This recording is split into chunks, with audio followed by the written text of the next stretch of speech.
নমস্কার, কেমন আছো সবাই? আশা করি তোমরা সকলে ভালো আছো, আমিও ভালো আছি।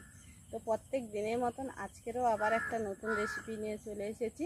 সেটা হলো এক বাটি আটা দিয়ে খুব সুন্দর একটা রেসিপি। এটা স্কুল, কলেজ, অফিসে বাচ্চাদেরকে বা যারা অফিসে যায় এইভাবে বানিয়ে দিতে পারো, বা সকাল সন্ধ্যা যখন তোমরা মনে করবে তখনই এই রেসিপিটা বানিয়ে খেলে খুব সুন্দর। তো কীভাবে বানাবো সেটাই তোমাদের সঙ্গে শেয়ার করব। তো ভিডিওটা না টেনে প্রথম থেকে দেখার অনুরোধ রইল শেষ পর্যন্ত। তো চলুন তাহলে কথা না বাড়িয়ে আজকে রেসিপি শুরু করব।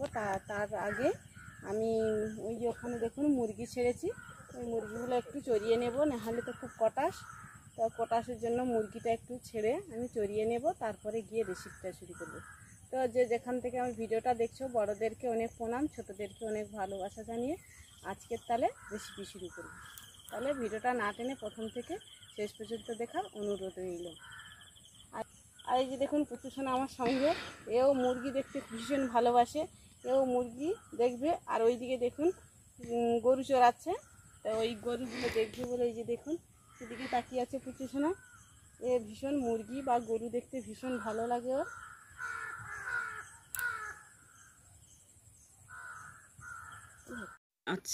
আজকের বানিয়ে ফেললাম দেখুন দারুণ লোভনীয় স্বাদের একটা মজাদার এক বাটি আটা দিয়ে তৈরি করে ফেললাম খুব সুস্বাদু একটা টিফিন। এটা স্কুল, কলেজ বা অফিসে যখন যেখানে এটা খেতে পারো, বা বাড়িতে সকাল সন্ধ্যা বানিয়ে খেতে পারো। তো কিভাবে বানিয়েছি দেখতে থাকুন আর সঙ্গে থাকুন। এই যে দেখুন, বানানোর জন্য আমি নিয়েছি গাজর কুচি, আর নিয়েছি আলু, এই যে কয়েকটা কুচি কুচি করে নিয়েছি, আর একটা পটল কুচি করে নিয়েছি, আর নিয়েছি কাঁচা লঙ্কা কুচি। আর এই যে দেখুন নিয়েছি এখানে বড় বাটির এক বাটি আটা। এবার আমি লবণটা দিয়ে ভালো করে একটু, আর কিছুটা একটু তেল দিয়ে দেব। এই যে দেখুন কিছুটা তেল দিয়ে দিলাম, দিয়ে এটাকে ভালো করে হাত দিয়ে মাখিয়ে নেব।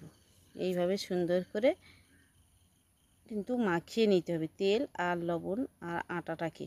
এই যে দেখুন ভালো করে হাত দিয়ে এইভাবে ভালো করে সুন্দর করে মাখিয়ে নিয়েছি। এবার এখানে আমি জল দিয়ে একটা শক্ত ডো বানিয়ে নেব। যেইভাবে রুটি তৈরি হয় সেইভাবে আমি একটা ডো বানিয়ে নেব। এটাকে কিন্তু সুন্দর করে একটা ডো বানিয়ে নিতে হবে। আর এই যে দেখুন আমি ডোটা তৈরি করে নিয়েছি। এবার এটাকে আমি রেখে দেব ঢাকনা চাপিয়ে। আর এখানে যে এই যে দেখুন সব কিছু দেখানো হয়েছিল, পেঁয়াজটা দেখানো হয়নি, পেঁয়াজ একটা আমি কেটে নিয়েছি। এবার এটাকে সবগুলো একসঙ্গে দিয়ে ভাজা ভাজা করে নেব। তো প্রথমে আমি কড়ার মধ্যে দিয়ে দিলাম তেলটা দিয়ে দিয়েছি। এবার লঙ্কা আর পেঁয়াজটা প্রথমে আমি দিয়ে দেব, দিয়ে একটু ভাজা ভাজা হয়ে গেলে সবজিগুলো দিয়ে সুন্দর করে আমি ভেজে নেব। এই যে দেখুন আমার ভাজা ভাজা হয়ে গেছে। এবার আমি সবজিগুলোকে দিয়ে ঢাকনা চাপিয়ে এটাকে 8 থেকে 10 মিনিট রান্না করে নেব। এইভাবে কিন্তু সুন্দর করে এটা না যেন ঘেটে যায়, তো এটাকে একদম এইভাবে গোটা গোটা থাকবে। তো এই অবস্থায় আমি ভেজে নেব। আর দিয়ে দিচ্ছি স্বাদ মতন লবণ, আর দিয়ে দিচ্ছি পরিমাণ মতন হলুদ গুঁড়ো। এটাকে নেড়ে চেড়ে ভালো করে ভাজা করে নেব। এই যে দেখুন ভাজাটা আমার হয়ে গেছে সুন্দর করে, এইভাবে কিন্তু গোটা গোটা থাকবে। এই যে দেখুন আলু কেটে দেখিয়ে দিচ্ছি, সিদ্ধ হয়ে গেছে কিন্তু সবগুলো সবজি আমার গোটা গোটা আছে। আর এখানে একটা ডিম দেখে ভেঙে এই যে ভালো করে ফাটিয়ে নিয়েছি। এবার এর মধ্যে দিয়ে ডিমটাকেও একসঙ্গে ভাজা ভাজা করে নেব। এই যে দেখুন ডিমটা দিয়ে ভাজা ভাজা করে নিয়েছি। এবার এটাকে নামিয়ে নেব। আর এই যে দেখুন আমি 6টা রুটির মতন এই যে দেখুন তৈরি করে নিয়েছি। আর এটাকে লম্বা লম্বি করে একটু বেলে নেব, যেহেতু আমি সুন্দর করে একটা গোল শেপ দিয়ে খাবারটা বানাবো, তার জন্য একটু লম্বা তৈরি করে নেব। এইভাবে লম্বা করে কিন্তু আটা গুঁড়ি দিয়ে আমি বেলে নিচ্ছি। এটা যখন খুশি খেতে পারো, সকাল সন্ধ্যায় বা স্কুল অফিসে এইভাবে বানিয়ে দিলে বাচ্চারাও খুশিও খাবে। আর স্কুল অফিসে যারা যায় তাদেরকেও বানিয়ে দিলে কিন্তু সন্তুষ্ট হয়ে সবাই কিন্তু খাবে। আর এই যে দেখুন সবজিটা যে তৈরি করে রেখেছিলাম, এবার এর মধ্যে দিয়ে দিচ্ছি, দিয়ে একটা রোল তৈরি করে নেব। প্রথমে আমি রোলের মতন তৈরি করে নিচ্ছি। এই যে দেখুন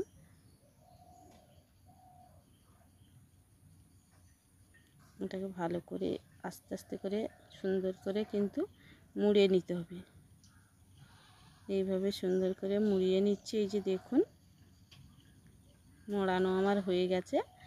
এবার এটাকে সুন্দর করে একটু মুড়িয়ে নিয়ে এইভাবে গোল গোল তৈরি করে নেব। নিয়ে এটাকে আমি হাত দিয়ে একটু চেপে দেব।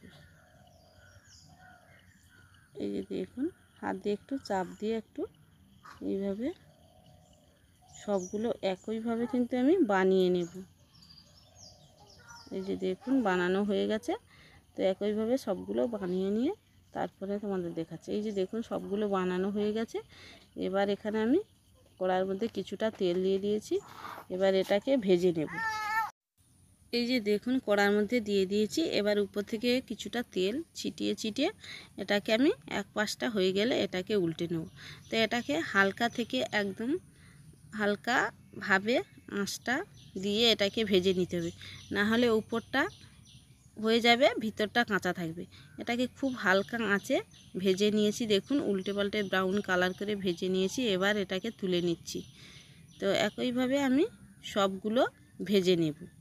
এখানে আমি এই তেল দিয়ে ভাজছি, তোমরা তাওয়াতে প্রথমে ভেজে নিয়ে তারপরে অল্প কিছুটা তেল দিয়ে এটাকে ভেজে নিতে পারো। তো এই যে দেখুন আমার একইভাবে আমি সবগুলো আমার ভাজা হয়ে গেছে। আর দেখতে দেখুন কতটা লোভনীয় হয়েছে। এই যে দেখুন সবগুলো আমার ভাজা হয়ে গেছে আর দেখতে দেখুন কতটা লোভনীয় হয়েছে। আজকের রেসিপিটা তোমাদের কেমন লেগেছে অবশ্যই কমেন্ট করে জানাবেন। ভালো লাগলে লাইক কমেন্ট শেয়ার করবেন, চ্যানেলটিকে সাবস্ক্রাইব করবেন। দেখা হবে পরবর্তী ভিডিওতে। ভালো থাকবেন, সুস্থ থাকবেন।